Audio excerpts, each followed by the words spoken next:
From a background where we grew most of our food, so we really bought very little to supplement our family meals. So we would buy just the quantity that you need for that day. And I meet my husband, and he's grown up in Kampala, and here we are living in Kampala, and he's suggesting that we buy 25 kilograms of rice, big quantities. I thought we were going to set up a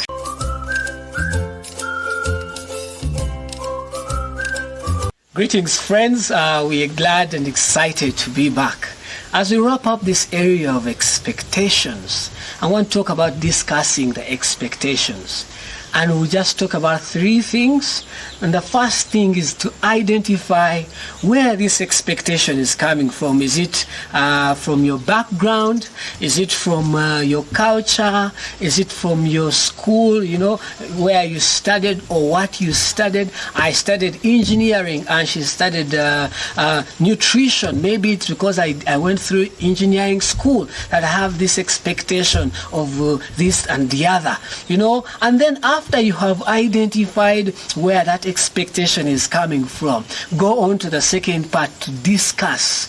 Go on and discuss what that expectation means to you, means to me. Why is it so important to me? Discuss how did you get to that place of having this expectation, and then kind of talk about it. Talk about it with your spouse or with your fiancé, your friend. And then the third aspect, I passed over my wife to pick it up from there.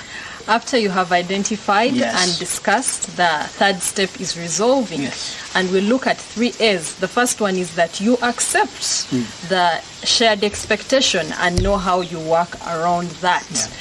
The other A is that you adjust, probably come to a middle ground. Compromise and see how you'll handle that expectation so that both of you are catered for. And the third one is that you can choose to abandon the expectation if you realize that it is really unrealistic and you'd never be able to meet that expectation. And with that, you'll be good to go. Yeah, sure.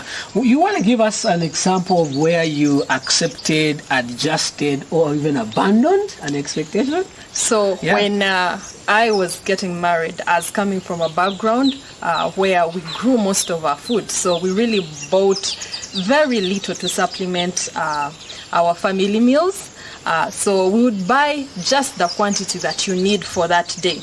And I meet my husband, and he's grown up in Kampala, and here we are living in Kampala, and he's suggesting that we buy 25 kilograms of rice, big quantities. I thought we were going to set up a shop. But I have learned, after he shared with me the pros and cons of the kind of shopping that I am used to, I learned that it's actually for good. So now I have adjusted. I'm not yet at the point of 25 kilograms of rice and 25 kilograms of sugar, but I can budget and purchase 10 kilograms, and it's been good for us. So that is just a sample of adjusting and seeing how we meet the different expectations. Great. Of course, having had that, the adjusting, the accepting, the abandoning, I believe that it doesn't happen in one day. It's a process. You have to be patient with your spouse. I've been patient with her in that regard. Maybe sometimes I don't have the resources for wholesale purchases, and then you say, okay, what can we adjust in that budget and be able to meet the need of the home? Yeah, the importance of all this that we're talking about, identifying expectations, discussing expectations, and resolving them, is because the Word of God in Matthew, the Gospel of Matthew chapter 18, verse 19, says that whatever 2 or 3 agree upon concerning anything here on earth, it shall be done for them in heaven. So it is important that you agree with your spouse, with your friend, as you prepare for this journey, lifelong journey of marriage. God bless you so much.